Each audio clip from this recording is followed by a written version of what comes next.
Bonjour à toutes et à tous, ici Maxime de Maxime Corp.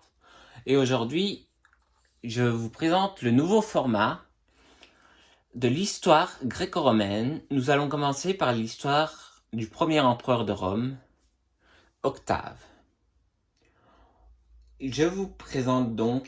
Aujourd'hui, je vous présente le premier empereur de Rome, Caius Octavianus, mais plus connu sous le nom de Auguste. Octave était le premier empereur de Rome. Il est né à Rome le 23 septembre 63 avant Jésus-Christ. Il a été adopté par Caius Julius Caesar, connu sous le nom de Jules César. Jules César était en fait un grand général romain et un grand stratège, car il avait conquis la Gaule et avait gagné la guerre d'Égypte aux côtés de Cléopâtre, qui par la suite est devenue sa femme. À ce moment-là,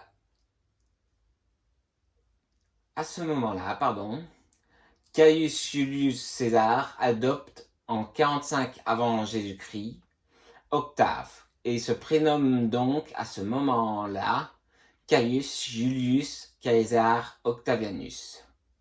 Son père adoptif, Jules César, fut assassiné de 27 coups de poignard. Le dernier coup de poignard par Brutus.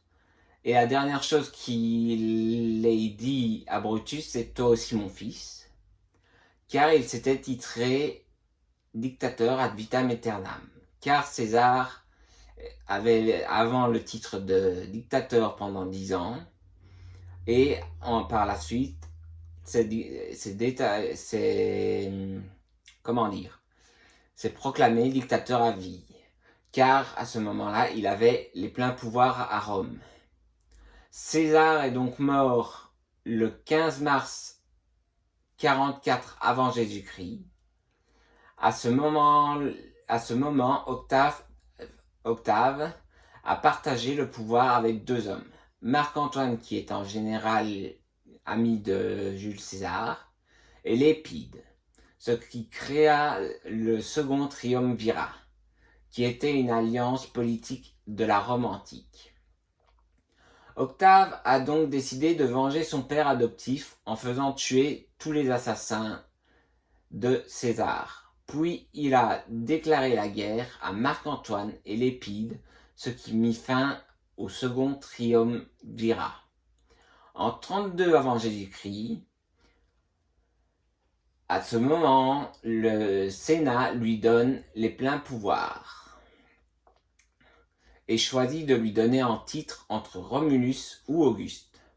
Octave décide donc de ne pas faire la même erreur que son père adoptif, Jules César, et choisit de ne pas prendre le nom de Romulus, car ça ressemblait trop à cette époque à la royauté.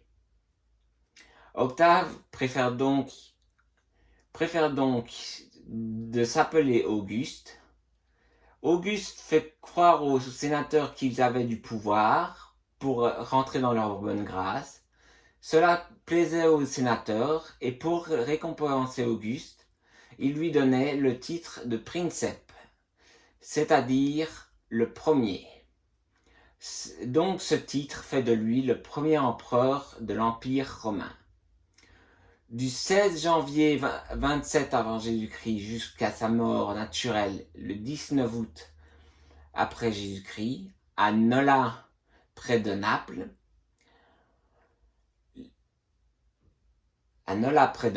oui, ce qui lui aura donné l'un des plus longs règnes de Rome, de 40 ans, 7 mois et 3 jours. L'époque d'Auguste s'appelait en fait les Julio-Claudiens, qui étaient constitués d'une série de 5 empereurs, à savoir chronologiquement Auguste en premier, Tibère en deuxième, Caligula en troisième, Claude en quatrième et Néron en cinquième. À la mort d'Auguste, il fut divisé. Excusez-moi pour cette interruption, mais nous avons été coupés par l'espace sur le téléphone. Où j'en étais en fait? À la mort d'Auguste, il fut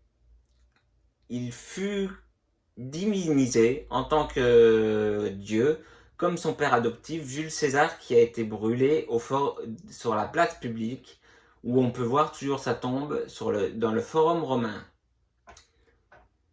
Je vous donne cette information en résumé, car l'histoire d'Auguste est bien plus longue et beaucoup plus complexe, à savoir une guerre civile et son enfance spéciale et perturbée. Et bien d'autres explications que je pourrais vous retrouver et que vous pourrez retrouver dans le livre Auguste de Philippe Ledose, édition Ellipse, et à Rome, et à visiter le Forum romain avec les restes du palais d'Auguste et un musée spécialisé et dédié à Auguste.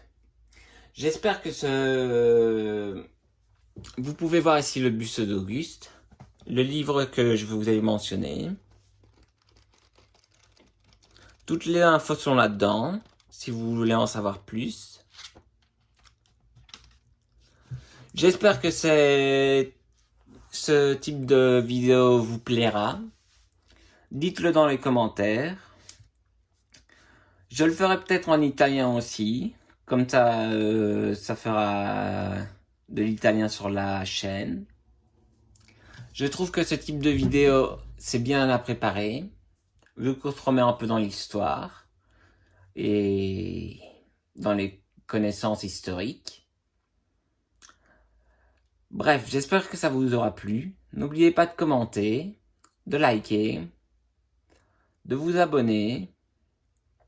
Et je vous retrouve à la prochaine vidéo. C'était Maxime de Massimo Corps. Et n'oubliez pas, l'histoire est importante dans la vie pour la connaissance. Et comme disait Socrate, tout ce que je sais, c'est que je ne sais rien. Bye bye!